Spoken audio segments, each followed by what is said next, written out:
Praise the lord. దేవుని నామానికి మహిమ కలుగునుగాక. ఈరోజు మార్చి 27, 2026 బైబిల్ చదివారా? నేనైతే ఈరోజు దానియేలు గ్రంథము 5వ అధ్యాయం నుండి 9వ అధ్యాయం వరకు చదవడానికి దేవుడు సహాయం చేశాడు.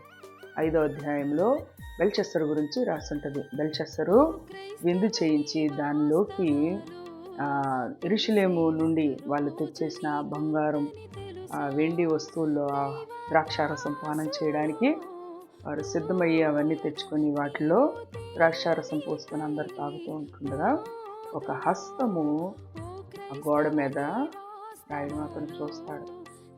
చూసి అతని ముఖం అంతా వికారం అయిపోతుంది. దాని మీద ఏమని రాస్తుంటుంది అంటే మెనే టెకిల్ ఫార్సిన్ అని రాస్తుంటుంది. ఇది ఎవరి చేత దేవుడు చెప్పిస్తాడంటే దానియేలుతో. ఎందుకంటే అంతనికి మించి ఇంకా ఆ భావం చెప్పేటోళ్ళు ఆ దేశంలో ఎవరూ ఉండరు. దానియేలు వచ్చి, రాజా, దేవుడు నీకు ఈ అధికారాన్ని ఇచ్చాడు, కానీ నువ్వు దేవుడిని కనపరచకుండా బంగారంతో వెండితో వీటన్నిటితో చేసిన విగ్రహాలని నువ్వు పూజిస్తున్నావు. అందుకే దేవుడు రాజ్యాన్ని నీ దగ్గర నుండి తీసేస్తున్నాడు.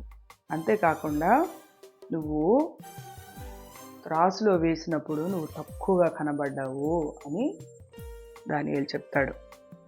ప్రియ దేవుని బిడ్డ, ఈరోజు దేవుడు నిన్ను ఒకవేళ త్రాసులో వేస్తే నువ్వు తక్కువగా కనబడతావా, ఎక్కువగా కనబడతావా, ఈక్వల్గా ఉంటావా?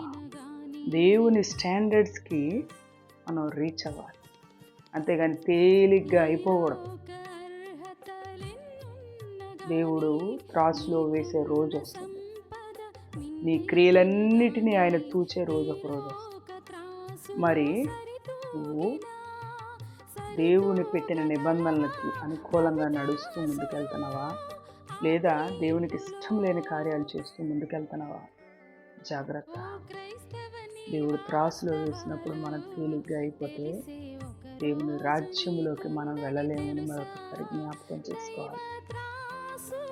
ఎప్పుడు దేవుని రాకడ వచ్చినా, ఆయన తీర్పు ఎప్పుడు జరిగినా కూడా మనం తేలిగ్గా అయిపోకుండా ఉండడానికి చూసుకోవాలి. మనం దేవుడు ఎలాంటి నియమాలు పెట్టాడో అవి అనుసరిస్తూ దేవుని స్టాండర్డ్స్కి తగ్గ బ్రతుకుదాం. ఆమేన్.